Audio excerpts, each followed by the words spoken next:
It was supposed to be a quiet Tuesday morning. I had just pulled out of the pharmacy parking lot when it happened. A loud crash echoed across the street like a thunderclap. I slammed on the brakes, my eyes darting to the intersection just ahead. That's when I saw her car, a silver Buick, its front completely mangled, steam hissing from the hood. The driver's side door hung slightly open. And standing beside it, unsteady but upright, was an elderly woman clutching her purse to her chest. Across from her, a police cruiser with a crushed front bumper sat at an angle, lights still flashing. The officer who stepped out looked irritated, not concerned, not shocked. Just annoyed. He barked something at the woman, gesturing toward her car with exaggerated frustration. She didn't raise her voice, didn't argue. Just stood there calmly as if she knew something he didn't. Then he grabbed her wrist. The bystanders gasped. A man pulled out his phone. Someone shouted, "Hey, take it easy." But the woman, she didn't flinch. She looked the officer dead in the eye and said just loud enough for everyone nearby to hear, "You just made the worst mistake of your career." The officer scoffed, but there was a slight hesitation in his posture now. "Lady, you ran a stop sign." She shook her head slowly.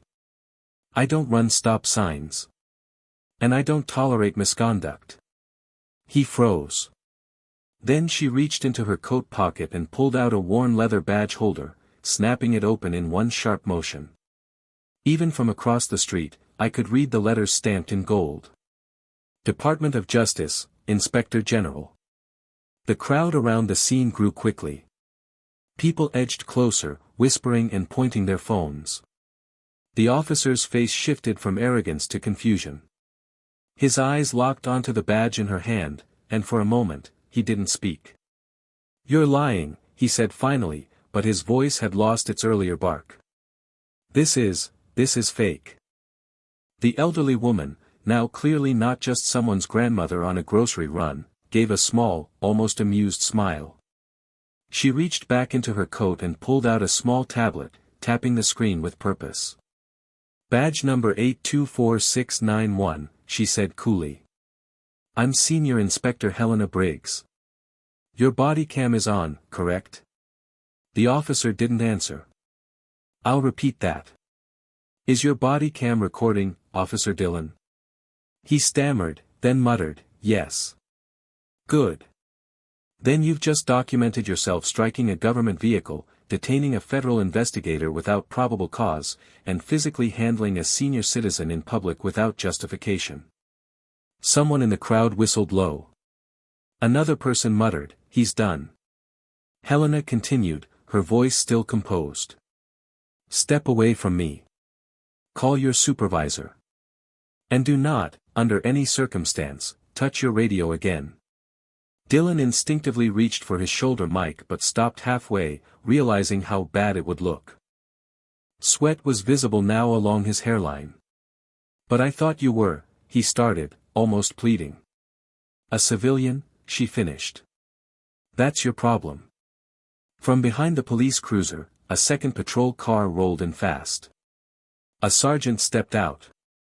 He scanned the scene, then locked eyes with Helena. His demeanor changed immediately. He straightened, approached, and nodded respectfully. "Ma'am," he said. "Inspector Briggs, is everything all right?" She looked at Officer Dillon, who suddenly seemed very small in his own uniform. "That depends," she said. "How quickly you're prepared to handle internal affairs." Sergeant Morales didn't ask questions. His posture was stiff, formal, like a soldier standing at attention. "Yes, ma'am," he said quietly. "I'll call it in right away." Helena nodded once. Then she turned her attention back to Officer Dillon, who was now visibly sweating through his uniform. He looked like he wanted to disappear. "I suggest you step aside, officer," she said flatly. "And hand over your cruiser's dashcam footage before it goes missing." Dillon opened his mouth, but no sound came out. He glanced nervously at his sergeant. Morales didn't flinch. "Do as she says." Reluctantly, Dylan walked to his vehicle, fumbling with the system interface. A flash drive was produced and handed over with shaking hands. Helena pocketed it without a word. The crowd that had gathered was dead silent now. The atmosphere had shifted completely, from disbelief to a kind of reverent awe. Helena turned to them and spoke for the first time to the group. I appreciate the fact that many of you pulled out your phones. That kind of awareness. It changes things. Keep recording when it matters. A few people nodded. One man lowered his phone and said, "Ma'am, we thought he was gonna hurt you." Helena gave a small smile. I've been in war zones, son. This isn't my first encounter with a reckless badge. Morales stepped closer again. Ma'am, I've contacted Internal Affairs. I also informed the district commander. They'll be en route in minutes. Good, she said, then turned and looked at the crumpled remains of her car. And someone better call a tow truck, because the government's about to own a squad car. Officer Dylan stood frozen next to his cruiser, watching helplessly as Helena Briggs, calm and deliberate, photographed the damage to both vehicles. Every shot was precise, license plates, angles of impact, even the positioning of the stop sign he claimed she ran. Her hands never shook. She was methodical, like someone building a case from muscle memory. Sergeant Morales stayed back, saying little. He knew better than to interfere. Then, a sleek black SUV with tinted windows pulled up at the scene. The doors opened, and out stepped two plainclothes agents, badges already in hand. One was a tall woman in a navy blazer. The other, a shorter man with steel gray hair and mirrored sunglasses. They didn't bother with introductions. The woman walked directly up to Helena, exchanged a few quiet words, then turned to the officers.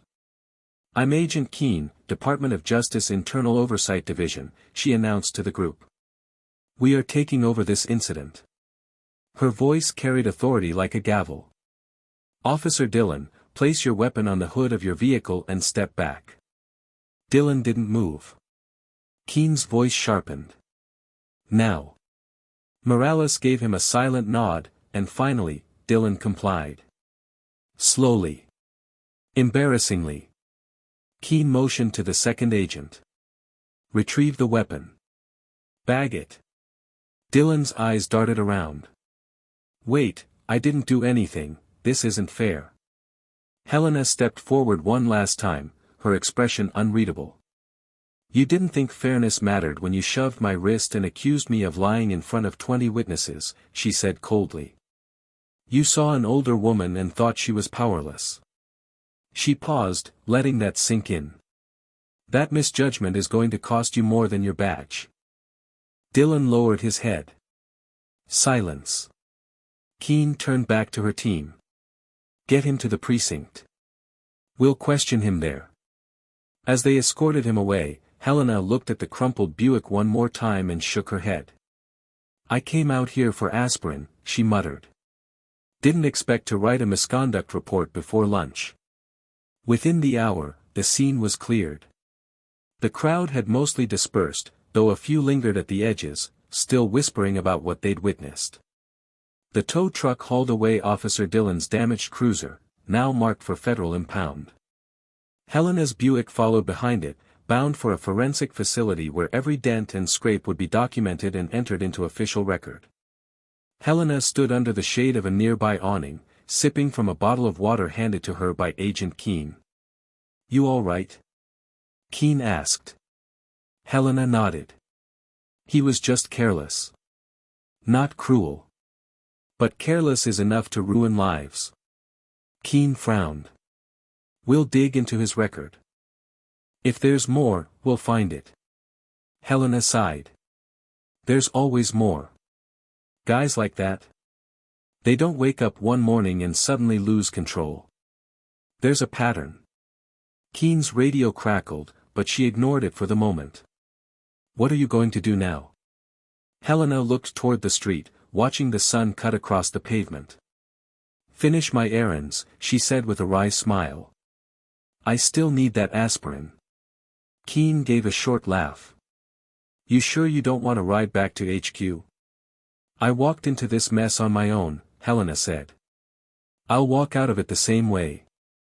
As she turned to leave, Morales approached her one last time. His posture was less rigid now, more human. Inspector Briggs, he said carefully. I just wanted to say. I didn't know who you were, but I should have stepped in sooner. I saw what he was doing. She studied him a moment. You've still got your badge, Sergeant. Use it better than he did. He gave her a nod of respect. No more words. Just understanding. Helena walked away from the scene without fanfare. No flashing lights. No final commands. Just the quiet confidence of someone who knew exactly who she was, and who had just reminded everyone else. 3 days later, the story hit the local news, but not because Helena leaked it. A bystander's phone video had gone viral. The clip showed everything, the crash, the shouting, the moment Officer Dillon grabbed her wrist, and the unforgettable second she flipped open her federal badge. Headlines were everywhere: elderly woman mistaken for civilian turns out to be DOJ inspector, cop detains federal official, gets escorted out in handcuffs, quiet justice, the woman who made one officer instantly regret everything. Comment sections exploded with debates. Some defended the officer, claiming it was a misunderstanding. Others praised Helena's composure, calling her a living legend. But the facts were clear, and undeniable. Helena didn't respond to any of it. She was already back at work, seated behind a secure glass wall in a federal office building downtown. Her hand scribbled notes across an internal case report titled, Incident 776B, Unlawful Detainment of DOJ Inspector. Her phone buzzed. It was a message from Agent Keene. IA suspended him. Full investigation underway. More complaints surfaced. You were right. Helena replied with just 3 words, knew it already. She set the phone down and continued writing. Her job wasn't to go viral. It was to hold the line. Quietly. Firmly. Without apology. And she wasn't done. That same afternoon, Helena was called into a closed-door meeting at the DOJ's Internal Affairs Division. The conference room was stark, glass walls, frosted for privacy, a long metal table, and a handful of suited officials seated on either side. At the head sat Deputy Director Evelyn Cray, a woman known for her silence and razor-sharp memory. Helena entered without hesitation. Inspector Briggs, Cray said, gesturing toward the chair across from her. We appreciate you coming in. Helena sat down, calm and unshaken. We've reviewed the footage, Cray continued. It's conclusive. Officer Dillon's actions were reckless, possibly criminal. But what concerns us more, is how many warning signs his department ignored. Helena's expression didn't change. That's why I'm recommending a full audit of the 9th Precinct's use of force reports. Past 5 years. One of the men seated nearby, an older policy advisor, raised an eyebrow. That's over 400 cases. Helena leaned forward. Then they'll need a bigger team. A pause. Cray folded her hands. You want to lead it? It wasn't a question. Helena nodded once. I've already started gathering names. There was another beat of silence. Then Cray gave the faintest smile. Approved. Helena didn't smile back. She stood, nodded once, and exited the room with her folder tucked beneath her arm. She wasn't here for praise. She was here to clean house. And after years of watching misconduct slip through cracks, some narrow, some wide, she finally had the power to seal every one of them shut. By the end of the week, Helena had quietly assembled a specialized task force, 5 agents with spotless records, investigative minds, and 0 patience for cover-ups. Their mission: comb through every body cam file, every complaint, every disciplinary report buried in the 9th Precinct's archives. From routine traffic stops to use of force incidents that never made it past the front desk. The deeper they went, the worse it got. False arrests. Fabricated citations. Intimidation tactics against vulnerable drivers, many of them elderly or alone. Patterns of convenient technical failures in cruiser dashcams when incidents escalated. And at the center of dozens of those cases? Officer Dillon. Helena stared at the evidence wall in their secure office, lines of photos, paper trails, and timelines. "What was this guy doing still on the street?" asked Agent Keene, arms crossed. Helena replied without looking away. Because his supervisors were just smart enough to bury things, and just dumb enough to leave fingerprints. She picked up a file and handed it to Keene. "His field training officer. Promoted last year. But take a look at who signed off on the clearance forms after Dillon's third civilian complaint." Keene flipped through it, her jaw tightening. "Same name. Sergeant Morales." "Exactly," Helena said. "He hesitated that day, not because he didn't believe me, but because he already knew who Dillon was." There was a pause. "Think he's dirty?" Keene asked. Helena exhaled slowly. "I think he's scared." She pinned one last document to the wall, a redacted memo with a bold header, "Pattern of negligence, pending grand jury review." She turned back to her team. "Let's keep digging. I want this whole house of cards to fall. One file at a time." 2 weeks later, the silence broke. An anonymous envelope was delivered to the DOJ Task Force's internal mailbox. No return address. No fingerprints. Just a USB drive and a single typed note, "You're looking in the right place. Start with Morales." Helena plugged the drive into a secure terminal. Inside were 3 video clips, none of them ever submitted as evidence, none attached to any official report. The footage showed a man being pulled from his vehicle and thrown to the pavement for talking back. A teenager sobbing as Officer Dillon searched his backpack without cause. And in the third clip, Sergeant Morales standing silently, watching it all happen. He wasn't stopping it. He wasn't involved. But he was there. Every time. Helena leaned back in her chair. "He's not just scared," she said aloud. "He's complicit." Keene leaned in beside her. "You think he's protecting Dillon, or protecting himself?" "Both," Helena said.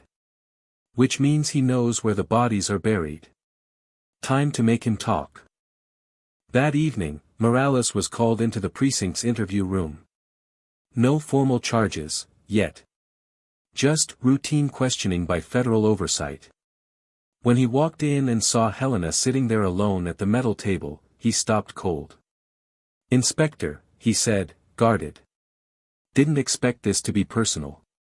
Helena looked him in the eye. "It's not personal. It's accountability." She slid the laptop toward him and played the video clips one by one. When the last one ended, she spoke calmly. "I don't need you to confess. I need you to cooperate. Because the next step is a federal subpoena, and trust me, your pension won't survive that." Morales said nothing. But his hand trembled slightly. "You knew what Dillon was," Helena continued. "You let it go. But now it's at your door." He finally spoke. "I didn't think anyone would come looking." Helena nodded slowly. That's what he thought. 2 weeks later, the report was complete. 172 pages. 48 individual complaints reopened. 6 officers under investigation. 1 entire chain of command facing federal review. Sergeant Morales, under pressure and facing a full collapse of his career, flipped. He provided internal emails, audio logs, and even surveillance footage showing deliberate efforts by senior officers to shield Dillon and others like him. It wasn't just neglect, it was an internal culture of silence and protection. A small fortress of loyalty built on fear and routine abuse. The DOJ released a formal statement, Following a comprehensive federal inquiry initiated by Inspector Helena Briggs, the Department of Justice is moving forward with disciplinary actions and potential criminal charges related to systemic misconduct in the 9th Precinct. Reforms will be immediate. Investigations will expand. Helena didn't attend the press conference. She stayed at her desk, working quietly on her next assignment. A younger agent stopped by and asked, "Why didn't you let them mention your name in the release?" She looked up, expression steady. "Because it's not about me. It's about the people who never got a voice. Some of them still won't. But the ones who saw what happened that day, who filmed, who stood still and didn't walk away, they helped make this possible." The agent nodded slowly. "What now?" Helena gave a faint smile. "Now we find the next precinct that thinks no one's watching. Justice doesn't always arrive with sirens. Sometimes, it shows up quietly, wearing reading glasses and carrying a badge in a purse. And when it does, it remembers everything.